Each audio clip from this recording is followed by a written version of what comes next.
সন্তান আহান পরিবারের কি হবে? আর আরেকটা দর্শন আছে, এটাকে বলে চারবাক দর্শন। এবং দুঃখের সাথে বলতে হয়, আমাদের রবীন্দ্রনাথ ঠাকুর কিন্তু এই দর্শনের মানুষ ছিলেন। চারবাক কিরকম? তার কবিতা পড়লে দেখবেন লেখা আছে, দুহাতে যা পাও হাত পেতে নাও, দুহাতে যা পাও হাত পেতে নাও, বাকির খাতা শূন্য থাক, বাকির খাতা শূন্য থাক। ঠিক চারবাক দর্শন, এটা ফিলোসফি পড়েছেন, এখানে অনেক টিচারও আছেন আমি জানি, তারা এই কথাগুলো বুঝবেন। চারবাক দর্শন কেমন? ঋণ করে ঘি খাও, ঋণ করে ঘি খাও, যতদিন বাঁচবে সুখে বাঁচবে, এটা হলো চারবাক দর্শন।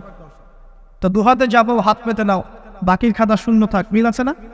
ঋণ করে হলেও ঘি খান, যেভাবে হোক ঘি খান না, মানে ঋণ করে হলেও ঘি খান, যতদিন বাঁচবেন সুখে বাঁচবেন। তাহলে এই দর্শনগুলো বস্তুবাদী না? বুঝতে পারছেন কিনা? মেটেরিয়ালিজম, বস্তুবাদিতা, মানে আপনি চোখের সামনে যা দেখছেন এই দুনিয়া, যেভাবে অর্জন করে নেন, বাকির খাতা শূন্য থাক। ইসলামিক কনসেপ্ট এর টোটাল ডিফারেন্ট কনসেপ্ট। ইসলামের ঈমান, আকীদা, ইসলাম, পরকাল, মুহাম্মদ সাল্লাল্লাহু আলাইহি ওয়াসাল্লামের আদর্শ সম্পূর্ণ ডিফারেন্ট।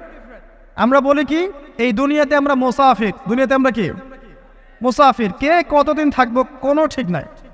নবীজি বলছেন, হে আব্দুল্লাহ বিন ওমর, তুমি দুনিয়াতে মুসাফিরের মতো থাকো, সকালবেলা উঠলে সন্ধ্যার অপেক্ষা করো না, সন্ধ্যাবেলা হলে সকালের অপেক্ষা করো। দর্শনের মধ্যে কত পার্থক্য না? আকাশ পাতাল পার্থক্য না? এখন যদি এই বস্তুবাদী দর্শন নিয়ে আপনি চলাফেরা করেন, তাহলে তো আপনার লাইফের অ্যাম্বিশন হবে একটা ফ্ল্যাট, আর ওটা এনি হাও আপনাকে অ্যাচিভ করতে হবে, legal way or illegal way, আপনাকে অ্যাচিভ করতেই হবে, অ্যাচিভ করতেই হবে, যেহেতু আপনার মোটিভটা হচ্ছে মেটেরিয়ালিজম, বস্তুবাদিতা। আর নবী সাল্লাল্লাহু আলাইহি ওয়াসাল্লাম কি বলছেন? সকালে ঘুম থেকে উঠলে সন্ধ্যার অপেক্ষা করো না, সন্ধ্যাবেলায় থাকলে সকালের অপেক্ষা করো না। তুমি দুনিয়াতে মুসাফিরের মতো থাকো, তোমার যতটুকুতে দুনিয়া চলে যায় এতটুকুতে সন্তুষ্ট থাকো।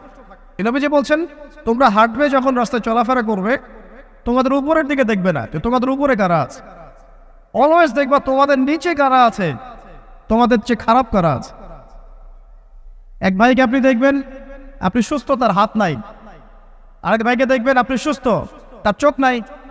এক ভাইয়ের পা প্যারালাইজড হয়ে গেছে, এক ভাইয়ের বডি প্যারালাইজড, একজন হার্টের রোগী, একজন ডায়াবেটিসের রোগী। আপনি সুস্থ আছেন, অথচ ওই ব্যক্তির অনেক টাকা পয়সা আছে, আপনার নাই।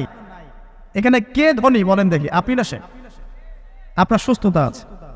আরেক ভাইয়ের অনেক বড় বড় ফ্ল্যাটস, কিন্তু আপনার এতটুকু নাই, ছোট্ট একটা বাসা। আপনার কষ্ট লাগে, আমারও যদি এমন হতো। ওই বাসায় গিয়ে দেখলেন যে ইন্টারনালি সে ব্যক্তি সুখে নাই, তার পরিবারে অশান্তি।